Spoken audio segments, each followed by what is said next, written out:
बुधवार की रात अंजू बांडेबुचे के घर से 10 ग्राम सोना और 5,000 नकद सहित 60,000 रुपए की चोरी कर ली गई थी। पालंदुर पुलिस ने अगले ही दिन ओम प्रकाश मडावी को गिरफ्तार कर लिया। दूसरा संदिग्ध आरोपी जगदीश रंधीवे उम्र 30 वर्ष पुलिस थाने से फरार हो गया था। पुलिस ने उसे गिरफ्तार कर लिया है। जगदीश के थाने से भागने के बाद पालंदुर पुलिस उसकी निगरानी कर रही थी। शनिवार को जगदीश गाँव में आने की खबर पुलिस को मिल गयी। पुलिस नायक नवीद पठान अपने अन्य साथियों के साथ गाँव पहुँचे, किंतु पुलिस को देखकर जगदीश खेत में जा छिपा। पुलिस को पास में आता देख भागने लगा। पुलिस ने पीछा कर उसे दबोच लिया। बताया जाता है कि ओम प्रकाश के पास से पुलिस ने सोना बरामद किया था, किंतु 5,000 रुपए लेकर जगदीश फरार हो गया था। पालंदुर पुलिस ने आखिरकार उसे गिरफ्तार कर लिया। उसे न्यायालय के समक्ष प्रस्तुत किया गया। माझे नाव आहे टोलेराम यादवरावजी पुस्तळे। ह्या 2 दिवसाच्या पहिले चोरी झाली होती।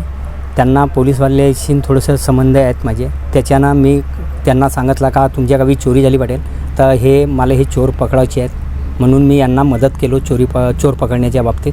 2 दिवस मी त्यांना बहुत देखरेखीवर राहिलो, पण आज मला त्यांची देखरेख मग समजून आली त्या चोराची, तर मग मी आज त्याला जंगल शिवारामध्ये पकडला त्यांना, पठाण सर सिंग।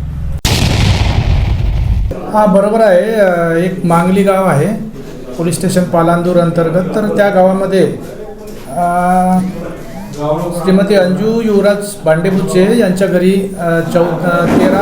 13 ते 14 तारखेच्या रात्रोच्या दरम्यान एक घरफोडी झालेली होती आणि त्याच्यामध्ये एक त्यांचं 10 ग्रॅमचा एक सोन्याचा गोप आणि कॅश 5,000 रुपये असं 60,000 रुपयाचा मुद्देमाल चोरीला गेला होता।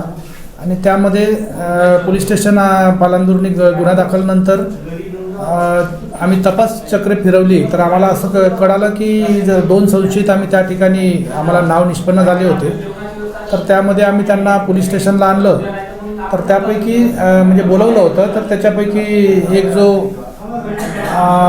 ओम कुमार मारुती मडावी नावाचे होते, तर त्यांनी त्या गुन्ह्याची कबुली देऊन त्याच्याकडे जो चोरीचा जो गोप होता एक सोन्याचं, तो आम्ही त्यांच्याकडून रिकवर केलेला आहे आणि त्याला गुन्ह्यात काल अटक झालेली होती आणि त्याचा PCR पण 1 दिवस घेतलेला आम्ही। त्यांनी त्याच्या इंट्रोगेशनमध्ये सांगितलं की त्याच्याबरोबरचा जो चोरी करणारा जो एक सोबती आहे, तर त्याचं नाव जगदीश महादेव रंधीवे म्हणून आहे, वय 30 वर्ष। तर यांनी ती घरफोडी रात्रोला त्या फिर्यादीच्या घरी केलेली होती आणि त्याच्याकडे मुद्देमाल त्याने दिला होता आणि 5,000 रुपये काही त्याच्याकडे पण राहिले असं तो अटक आरोपी सांगतो। तर हा आरोपी जो होता हा काल त्याला पण पोलीस स्टेशनला बोलवलं होतं, परंतु पोलिसांना न बोलता तो निघून गेलेला होता नाश्त्याच्या बहाण्याने आणि फरार होता तो। त्याला अटक केलेली नव्हती आम्ही, तर त्याचा शोध घेत होतो। तो सुद्धा आज आम्हाला सकाळी आज माहिती मिळाल्यावरून आम्ही त्याचा शोध घेतला, तर तो आम्हाला त्या मांगली गावाच्या जवळ आम्हाला मिळालेला आहे। तर अशा प्रकारचं ह्या गुन्ह्यामधील दुसरा जो आरोपी फरार होता तो सुद्धा आम्ही याच्यामध्ये ताब्यात घेतला आहे आणि पुढील आम्ही त्याचा अटक वगैरे करून आणि त्याच्याकडचे जे काही पैसे राहिलेले आहे असा जो अटक आधीचा आरोपी सांगतो, तर त्याच्याकडचे सुद्धा 5,000 रुपये त्याला विचारपूस करून त्याच्याकडून ते रिकवर करून आम्ही त्याला सुद्धा आज न्यायालयात म्हणजे पाठवणार आहोत।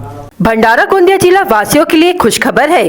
अब आपका मनपसंद channel BS crime India news अब आपके केबल नेटवर्क पर, जी हां, अपने केबल नेटवर्क के एशियन चैनल नंबर 13 पर उपलब्ध है। BS क्राइम इंडिया न्यूज पर खेल, राजनीति, क्राइम, साहित्य व अन्य खबरें प्रकाशित की जाती है। हमारे साथ जुड़ने के लिए तथा हमारे चैनल में खबरें, विज्ञापन आदि के लिए संपर्क करें 8669151757 पर।